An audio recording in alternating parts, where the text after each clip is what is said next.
Hey everybody, thank you so much for watching. If you haven't heard Jacob's part 1 or part 2 of Pursuing God or Money, pause now, go back and watch it, and come back once you're done, because today I'm taking us a little bit further based off some things he's talked about.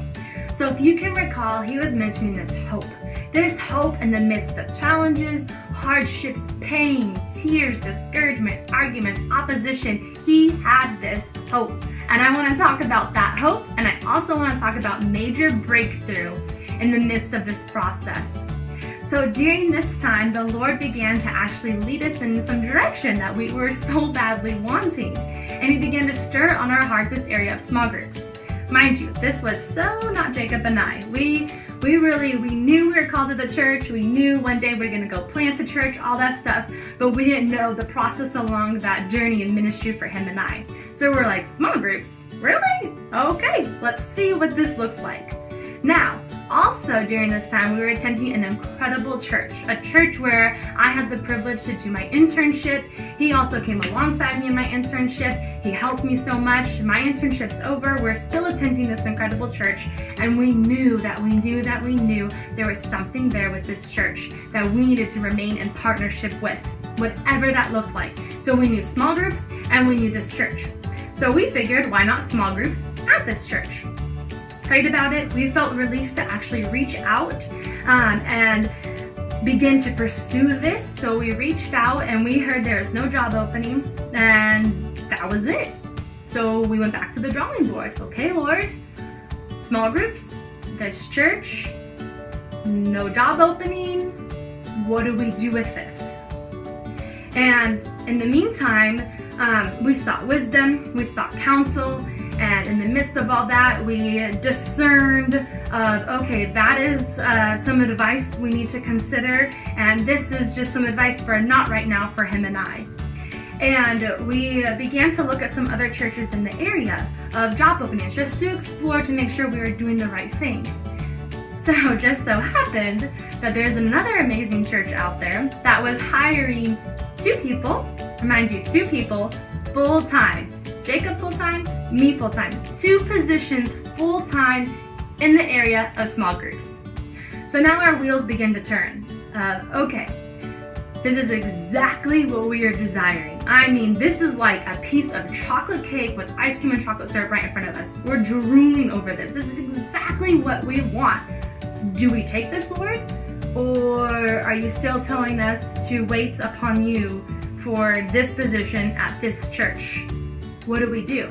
So through prayer, we actually felt released to go check out this other church. So we went one Sunday morning and we asked God, we were praying the whole entire time we were there, God, if this is not for us, Lord, confirm it when we walk onto this church campus. Confirm it when we're in the middle of service. We knew this was an amazing church, but we needed confirmation of where God wanted us to be, because we knew where he puts you, his grace will come, his favor will come upon that position. So we went, and it was a great time, but both him and I walked out of service knowing, nope, this isn't it, this is not it. We're going back, and at that moment we had complete confirmation from the Lord. We are waiting upon him for this position at this specific church that we knew we wanted to be at. And so through some time, this was actually 4.5 months later, you guys. 4.5 months later of going through all of this opposition and difficulties and hard times and tears and constant crying out to God for help, because we know we're not crazy. We know he has a plan, but it's just not happening to what we would like it to happen to. So we continue to seek him. Now this was April 10th, 2016. I will never forget that day. This is the day of major breakthrough in Jacob and I's lives, okay? And we had this joy and this excitement. We knew this was the day something was going to happen. We felt it. We felt it deep down. We had such faith. We had such confidence, the joy, everything. We knew. So we're actually having lunch with our senior pastor's wife.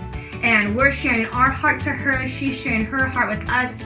We both agree that we need to be there working along this underneath her. We both agree that small groups, all these things. And so both him and I are sitting there like, okay, this is it. Like, we're moving forward. This is great conversation. And then she puts her head down. and she looks back up at us. And now tears are going for me, all this stuff. And it's not tears of pain, mind you, it's tears because I know God is up to something.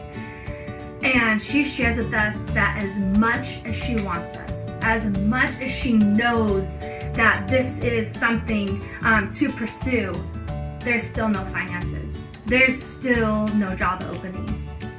And she released us. She released us to be like, you know what? You need to do what you need to do. And we informed her back through our 4.5-month journey with the Lord through this time. He began to really work on our hearts where we realized, be it a boss, be it a position, be it a company, whatever it is, we don't look at them for our source of income. We look at God for our source of income. And God uses people to provide for others. So if we did by chance make it on staff at this church, He would use the church to fund us. So hearing there was no job position didn't discourage us anymore. We knew, okay, Lord, okay, you're calling us here. And there's not an open door, so to say, there unless we full-time volunteer, which we were actually willing to do.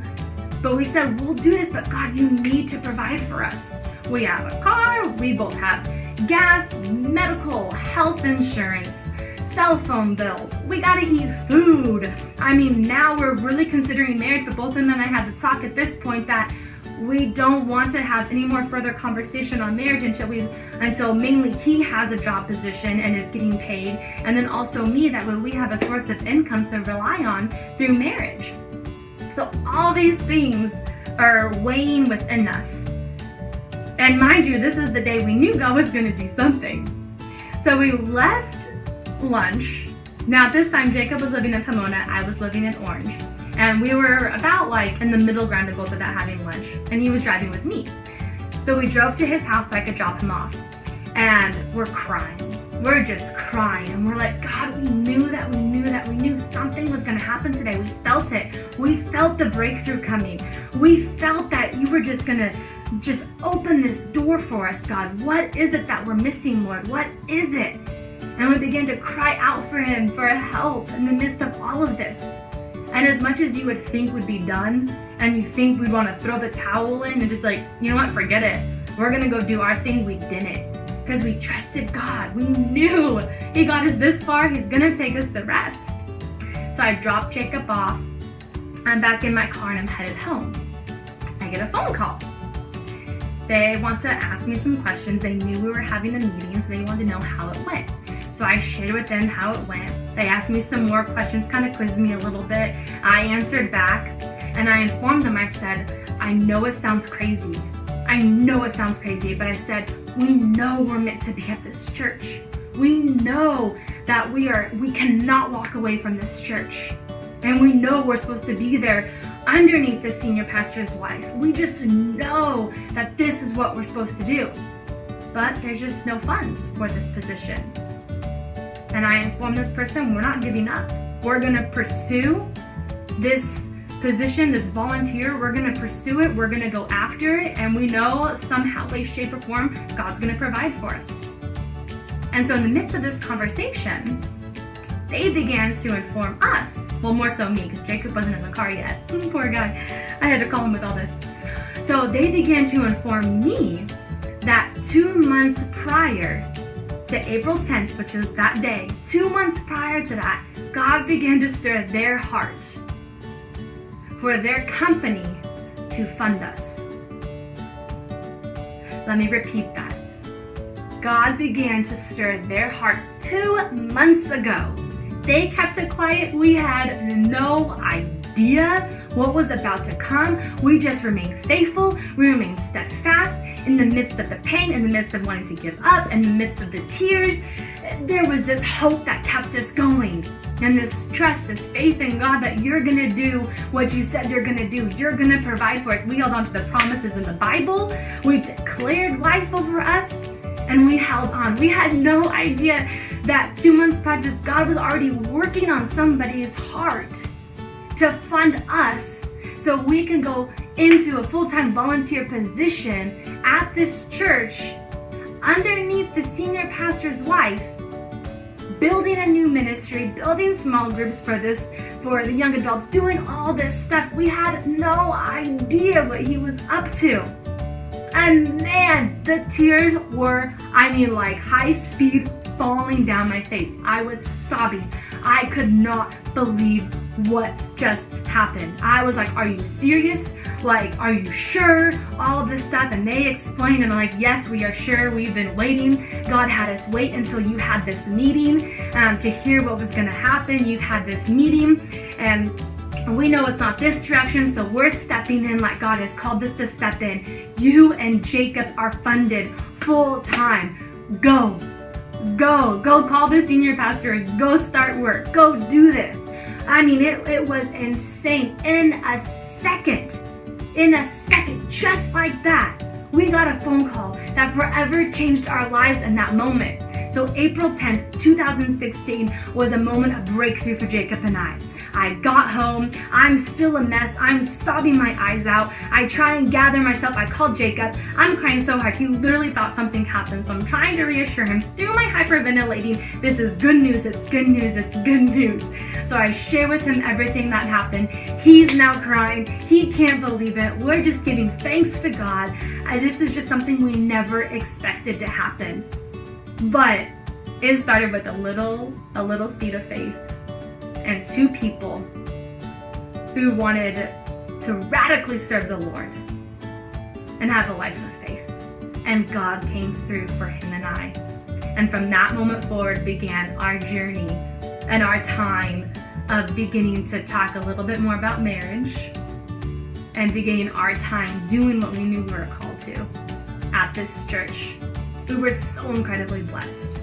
So I encourage you, if there's something God's put on your heart, if there's something you know that he's called you to, and it doesn't make sense. It looks like every single door is closed. It's not matching up with your time frame. It's not matching up with the bills that are coming in. It's not matching up with your heart's desires. Nothing's making sense. Don't give up. Don't give up. 4.5 months. Doesn't seem like that long. It's not even half a year. It doesn't seem like that long, but let me tell you, when you're in the midst of it, it feels like an eternity. It feels like it's not gonna end. So I encourage you, don't give up. Continue to seek God. Seek wisdom, seek counsel, seek God. Go after the things he has for you, even if the door looks closed. And he will open it in his timing, in his magnificent way, just like he did for Jacob and I. Because if you would have asked us years ago at this time, if we would be funded, we would look at you like, you're crazy. Funded? What do you mean funded? God's gonna do that? God doesn't work that way. No, you gotta get a job and you gotta get paid by the main person there at the job, through their finance system, all that stuff. No, funded, that's an option? What do you mean? We would think you're crazy, absolutely crazy. But guess what? He did it for us. And that is how we were able to go after work. So 4.5 months of hardship and tears turned into an instant of just complete joy and complete breakthrough for him and I. Thank you so much for watching. We're going to go into some more detail as we continue to move on through this series. Love you so much.